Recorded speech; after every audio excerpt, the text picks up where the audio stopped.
அதி தீவிரமான ஒரு போராட்டம் நடத்தினால் மட்டுமே இதுக்கு தீர்வு கிடைக்கும். அப்படி இல்லை என்றால் நம் தொகுதியில் உள்ள நம்ம தமிழகத்தில் உள்ள 39 எம்பிக்களுக்கு கடிதம் கொடுத்து அவங்களுக்கு கவன ஈர்ப்பு தீர்மானம் கொண்டு வந்து இந்த பாராளுமன்றத்தில் இந்த திட்டத்தை எதிர்த்து அனைத்து எம்பிக்களும் குரல் கொடுக்கணும் அப்படிங்கிறது என்னோட கோரிக்கை. அதனால நம்ம எல்லாம் ஒன்று சேர்ந்து ஒவ்வொரு இந்த பாராளுமன்ற உறுப்பினரை சந்தித்து நம்ம இந்த கடிதம் கொடுத்து இந்த மழைக்கால கூட்டத்தொடரிலே இதுக்கு ஒரு முற்றுப்புள்ளி வைத்தே ஆக வேண்டும். அதுக்காக தான் இந்த போராட்டம் அனைத்து மாவட்டங்களும் ஒன்று சேர்ந்து நடத்தினால் இன்னும் சிறப்பாக இருக்கும் என்று கூறிக்கொண்டு வரும் மார்ச் 1 நமது ஒற்றுமையை வழிபடுத்த நமக்கு தமிழக அரசு தியாகராஜ பாகவதர் மணிமண்டபம் திருச்சியில் கட்டி கொடுத்துள்ளது.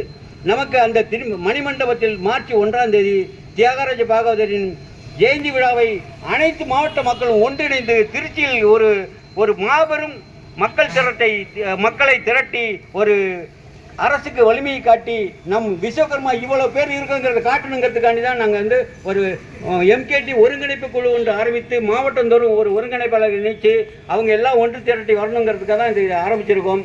நீங்கள் இந்த பகுதியில் உள்ளவங்க எல்லாருமே இதில்